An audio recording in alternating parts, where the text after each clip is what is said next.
Hello everyone, welcome to the channel psych learning. So आज हम करने वाले हैं उस सीरीज की सेकंड क्लास जिसमें हमने रिलेटिंग लाइफ चैलेंजेस स्टार्ट किया है। So as you all know, my name is Deepika and we have already started this series for class 12th in which we are going to do detailed explanation, and for chapter 1 and chapter 2 we have already done the explanation. We are starting chapter number 3. Actually, we have started chapter number 3 and today is the second class of that series, and in the 3 sessions it will be completed. So in the earlier class we did कि stress क्या होता है, किस किस तरह का होता है, किस किस वजह से होता है, क्या क्या उसके कॉन्सिक्वेंस होते हैं एंड ऑल दैट स्टफ.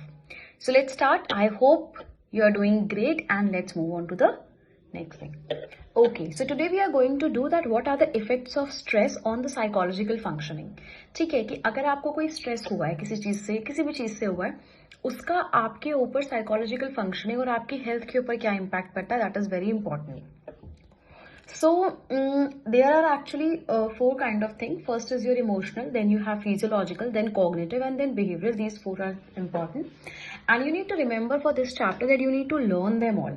ठीक है, आपको ये सब याद करना है एग्जाम के लिए, बिकॉज आपको एग्जाम में इस तरीके से राइट डाउन करना है. So first of all you have is the emotional effects. Emotional effect क्या होते हैं कि कभी भी आपको स्ट्रेस होता है आप इमोशनल हो जाते हो. ठीक है, आप अपने इमोशंस को अंडरस्टैंड नहीं कर पाते सही से, उसे कंट्रोल नहीं कर पाते. जैसे कि बहुत ज़्यादा सैड फील कर रहे हो, बहुत ज़्यादा रोना आ रहा है, समझ में नहीं आ रहा क्या करें, डिप्रेशन में जा रहे हो, फिजिकल एंड ऑल चेंजेस आ रहे हैं. This is how your emotion changes. Then you have physiological changes. So physiological changes has to do with कि आपकी बॉडी में क्या चेंजेस हो रहे हैं. जैसा कि हमने पहले भी पढ़ा कि सिंपैथेटिक नर्वस सिस्टम में आपके एपिनेफ्रिन, नॉर एपिनेफ्रिन जो है वो रिलीज होते हैं. It gives you the sympathetic और पैरासिम्पैथेटिक सिस्टम के लिए आपको ये देते हैं इम्पैक्ट. ठीक है, तो आपकी बॉडी चेंजेस होते हैं, आपका डाइजेशन कंद हो जाता है, आपके प्यूपिल डायलेट हो जाते हैं, सलाइवा सिक्रीशन कम हो जाता है. इस तरह की चीज़ें सारी इसमें करी जाती हैं. Okay, understood. हार्ट रेट बढ़ जाता है, इसके अलावा ब्लड वेसल्स हो जाते हैं. Then we have cognitive effect. So cognitive effects has to do with your cognition. आपकी सोच. आप क्या करते हो, आप सही से थिंक नहीं कर पाते, आप समझ नहीं पाते कि क्या करना है, कैसे करना है, सही डिसीजंस नहीं ले पाते, और आपको बैठ के कॉन्सेंट्रेट नहीं कर पाओगे आप किसी काम को जो आप करना चाहते हो. राइट, गलत डिसीजंस ले लोगे करियर में, वर्क प्लेस में, फाइनेंशियल लॉस हो जाएगा, लड़ाइयाँ हो जाएंगी कुछ ना कुछ इस तरह से. ठीक है, और ध्यान नहीं लगेगा किसी काम में. देन यू हैव कैफीन, और इन सब का आपका बिहेवियरल इफेक्ट्स. कैसे देखो, अब behavioural effects is the 4th one.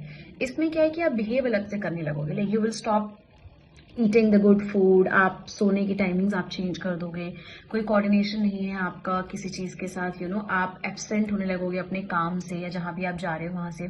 Caffeine, जैसे कि मैंने अभी बताया, कैफीन, सिगरेट, अल्कोहल, ये सब चीज़ें आप बहुत ज़्यादा लेने लगोगे.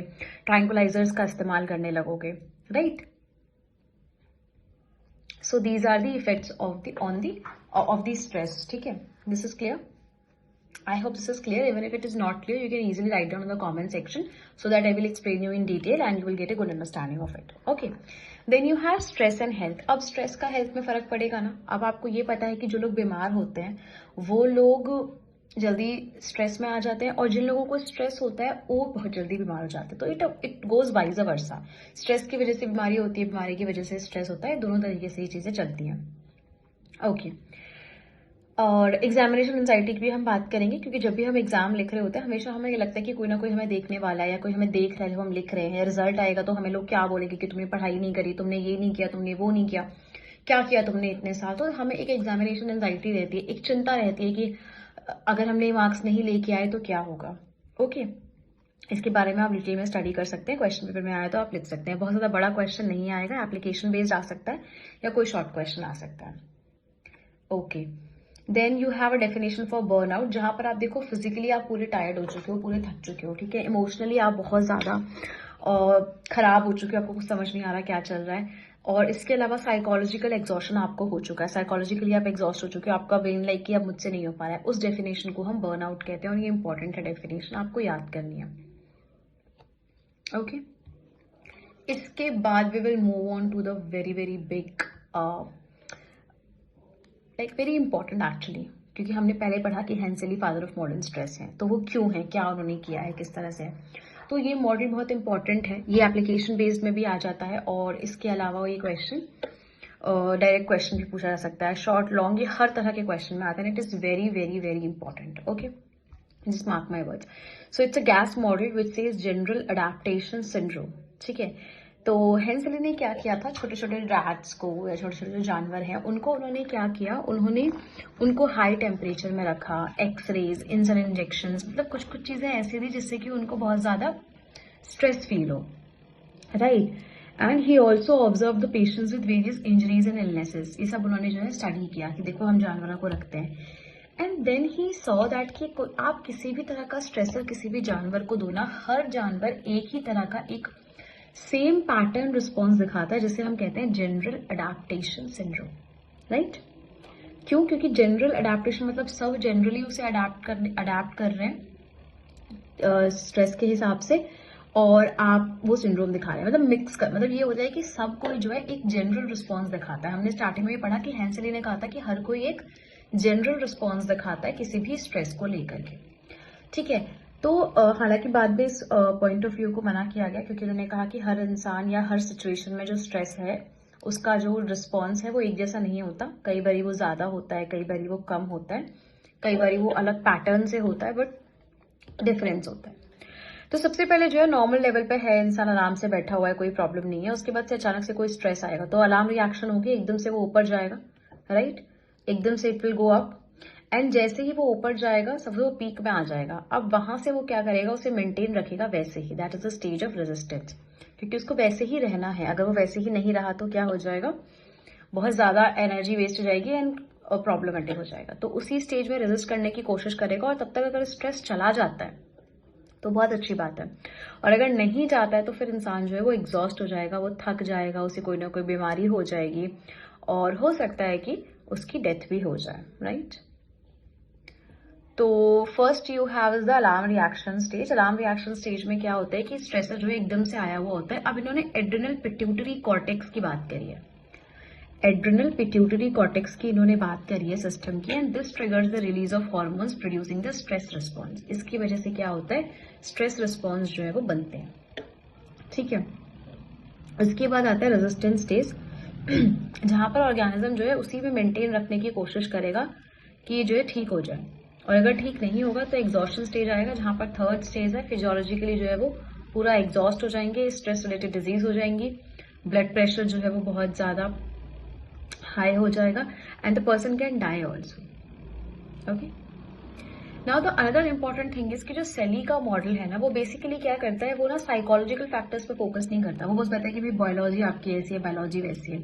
अब देखो ये बोल रहा है कि साइकोलॉजिकल फैक्टर्स पे कोई बात नहीं हो रही, क्योंकि देखो हो सकता है कि किसी के पास उस चीज को रोज करने के लिए रिसोर्सेज हो तो वो टेंशन ना ले.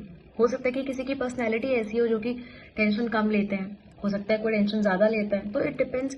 और इसकी कोई भी बात जो है वो सेली ने नहीं करी है, उन्होंने सिर्फ बायोलॉजिकल किया है, which is too much biological.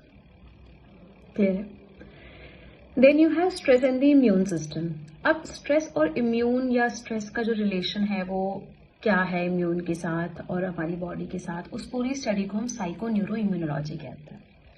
It links between the mind, the brain and the immune system, इन तीनों में. Okay. Then we have white blood cells which is leucocytes, जो कि हमारे बाहर की चीजों को हमसे लड़ते हैं, एंटीजन से और वायरसेस से लड़ते हैं, और इन्हीं सी वजह से हम एंटीबॉडीज बनाते हैं. Right. So you will see here, इसमें जो है टी सेल्स होते हैं जो इन्वेडर्स को मारते हैं, टी हेल्पर सेल्स होते हैं जो इम्यूनोलॉजिकल एक्टिविटी को बढ़ाते हैं, बी सेल्स होते हैं जो एंटीबॉडीज बनाते हैं, और नेचुरल किलर सेल्स होते हैं जो कि वायरस एंड ट्यूमर्स के अगेंस्ट लड़ाई करता है. और आपको यहाँ पर यह भी याद रखना है कि जो टी हेल्पर सेल्स हैं उन्हें अटैक करता है HIV virus, which is human immunodeficiency virus, जिससे एड्स होता है. तो ये क्वेश्चन आ सकता है. ठीक है. इसके अलावा अगेन द सेम थिंग, जितना आप स्ट्रेस लेते हो आपकी ये वाले जो सेल्स हैं वो खराब हो जाते हैं, और आपकी बॉडी जो है वो इम्यून डेवलप नहीं कर पाती. और अगर आपकी बॉडी इम्यून डेवलप नहीं कर पाएगी then there is a problem that आपको कोई ना कोई बीमारी हो जाएगी. Is this clear? So it's very important not take stress guys. कुछ भी हो जाए, try to handle things very very nicely, very very calmly. I hope you all can do that, and I'm sure you will do that. Okay. Right. Then we have lifestyle. So lifestyle की अगर हम बात करते हैं कि हम किस तरह से रह रहे हैं, हम किस तरह से जी रहे हैं, ये बहुत इंपॉर्टेंट है। अब कुछ लोग होते हैं कि जो खाना पीना बहुत ज़्यादा हेल्दी नहीं खाते हैं, ऑयली खाते हैं, तो उन लोगों को जो है स्ट्रेस होने के ज़्यादा चांसेस होते हैं। ईटिंग से फ़र्क पड़ता है। पैथोजेंस जो होते हैं, गंदा खाना जो होता है, बहुत ज़्यादा तेल, बहुत ज़्यादा नमक, चीनी, ये सब भी इंपॉर्टेंट है। तो लाइफस्टाइल अच्छी होनी भी ज़रूरी है। थोड़ा बहुत सेडेंट्री लाइफस्टाइल नहीं होनी चाहिए, थोड़ा बहुत काम धाम होना चाहिए, एक्सरसाइज होनी चाहिए अगर कुछ काम नहीं है तो। This is very important. Okay, now we will move on to do coping with stress, and I think we can do this tomorrow, right? coping with stress हम कल कर सकते हैं, because आज हमने ये कर लिया कि stress जो है वो क्या क्या उसके मॉडल्स होते हैं, क्या क्या उसके टाइप्स होते हैं, किस तरह से वो कनेक्ट है लाइफस्टाइल से। कल हम करेंगे coping with stress, and then we will move on to do the strategies and techniques which are there to read them. तब तक के लिए bye bye, tata, take good care of your selves, try to learn the things. Exam पास हैं, boards पास हैं, I am sure pre boards भी सबके स्टार्ट होने वाले हैं, तो stay tune, we will going to complete the chapter. We are already in chapter number 3 and only 3-4 chapters we have to do. We will complete that in time. So don't worry, take good care of yourselves. Bye bye. Any doubts, any questions, you can reach out to us from email or WhatsApp or Instagram ID as you like. Bye. Take care.